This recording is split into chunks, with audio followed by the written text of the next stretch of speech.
السلام عليكم، تحية طيبة ليكم وين ما كنتوا. صحتي يا الزينات، وش راكم؟ ان شاء الله تكونوا بخير وصحتكم بخير، والناس اللي تحبوها واللي تعزوها كامل يكونوا بخير وصحة وعافية يا رب. قبل ما نبداو لا فيديو تاع اليوم نصلي كامل لحبيبنا وشفيعنا محمد صلى الله عليه وسلم. ولا فيديو تاع اليوم فيها الفال حلو، هو عادة جميلة عند الأسر الجزائرية، كل ما يدخل فصل عندنا جديد لازم نستقبلوا غير بالحاجة الحلوة. ربي يجعل أيامنا كامل فيها الحلو والخير والبركة والصحة والعافية.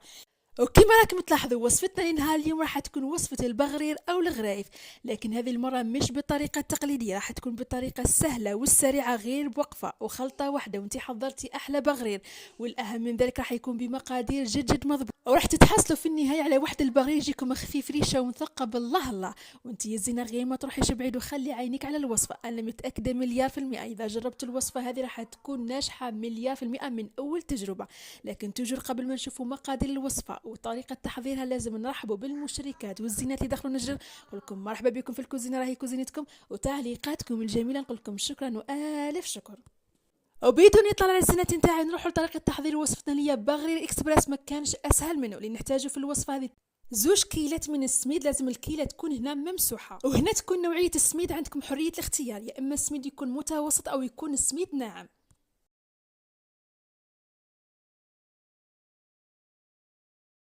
وايضا نحتاج في الوصفه هذه كيله ممسوحه بنفس الكيله اللي كينا بها السميد او الدقيق، كيله من الفرينه او الطحين. بطبيعه الحال لازم هنا الفرينه لازم تغربلوها هكا بان تحصلوا على خليط البغير يكون ناعم ما في حتى حبيبات او تكتلات.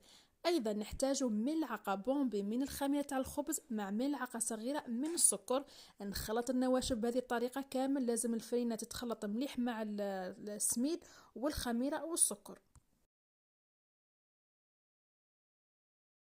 وكما راكم تلاحظوا هذه هي النواشف اللي نحتاجوها في الوصفه. ودركا يزيد نروحوا للمرحله الثانيه اللي حنضيفوا فيها السوائل، اللي هي عباره عن ماء لازم يكون دافي، ما يكونش سخون بزاف وما يكونش بارد، اللي هي عباره عن 4 كيلات بنفس الكيل اللي كينا بها السميد والفرينه من الماء الدافي، راح نضيفهم دفعه واحده.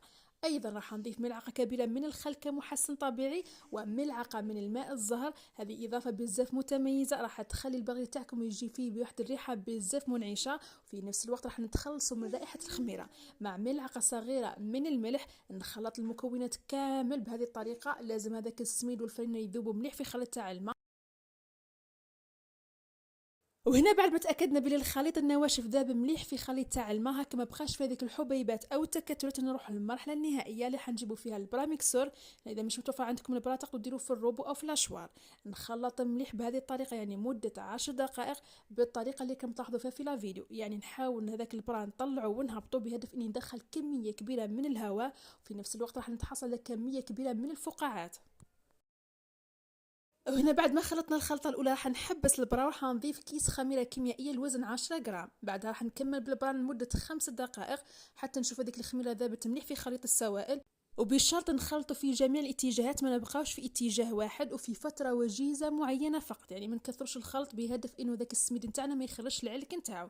وكما راكم تلاحظوا في قوام الخليط نتاعنا راح يكون قوام رغوي، وفي نفس الوقت راح يكون قوام في المتوسط، يعني ما يجيش ثقيل بزاف. نغطي الخليط بالبابي فيلم ونخلي الخليط تاعنا يختمر مده 10 دقائق، وهذه المرحله راها اختياريه، هنا عندكم حريه الاختيار، تحبوا تخلوه يختمر مده معينه يا اما تحبوا تطيبوه مباشره. هنا في الوقت لا يختمر الخليط نتاعي راح نخلي المقلاة او الكريبيه تاعي تسخن على نار تكون قويه بزاف.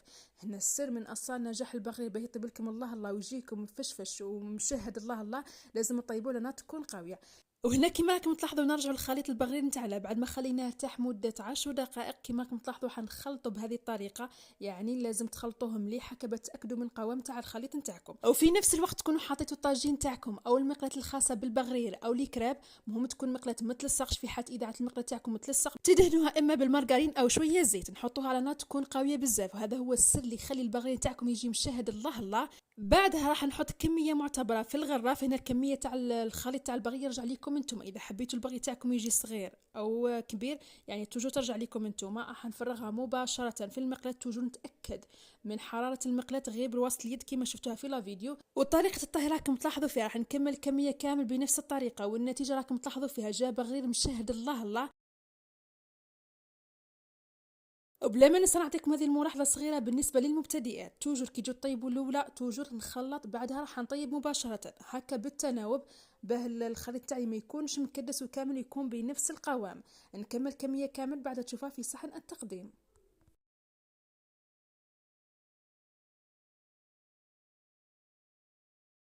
وكما راكم تلاحظوا بعد ما كملت الكميه كامل بنفس الطريقه وجا خفيف مفشفش الله الله، هنا راح تشوفوه في صحن التقديم بهذه الطريقه. راح نقدمه مع شويه مارغرين مع شويه عسل. هنا طريقه التقديم توجور تبقى اختياريه، كاين ناس تحبوا بالمارغرين والعسل، كاين ناس تحبوا بالمارغرين والسكر، وكاين ناس تحبوا بالزيت الزيتون، يعني كل واحد والذوق نتاعو، يعني توجور هذا يبقى اختياري. هنا كما راكم تلاحظوا جا ما شاء الله.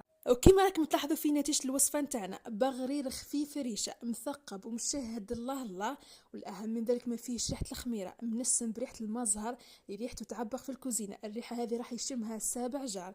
وانت يا زينة اذا عندك مشكل مع البغرير ما ينجح لكش، انا نقول لك الحل جبته لك. جربي الوصفة هذه وعينيك مغمضين، راهو ناجح مليار في المئة من اول تجربة. ما فيني ريحة الخمور ما يجيك معجن، بالعكس راح يجيك خفيف ريشة، اللي راح ياكل راح يستمتع به. كيما راكم تلاحظوا النتيجة راها باينة في الفيديو، بدون مدح وبدون شكر وبدون تعليق. بغرير ناجح مليار في المئة، بغرير مشخشخ بالعسل والمارغرين، اللي راح ياكل راح يستمتع به. هذه الوصفة نتاعنا اليوم. انا نقول لكم الوصفة هذه غير خبوها في عينيكم، راح تلقاوها وقت الحصلة. وصفة توالم العرضات والمناسبات، وبلا ما ننسى ضيف الغفلة غير بوقفة وانتي حضرتي أحلى طابلة، وبلا ما ننسى نقولكم قهوة العصر تحلى غير بحاجة حلوة كيما هذه.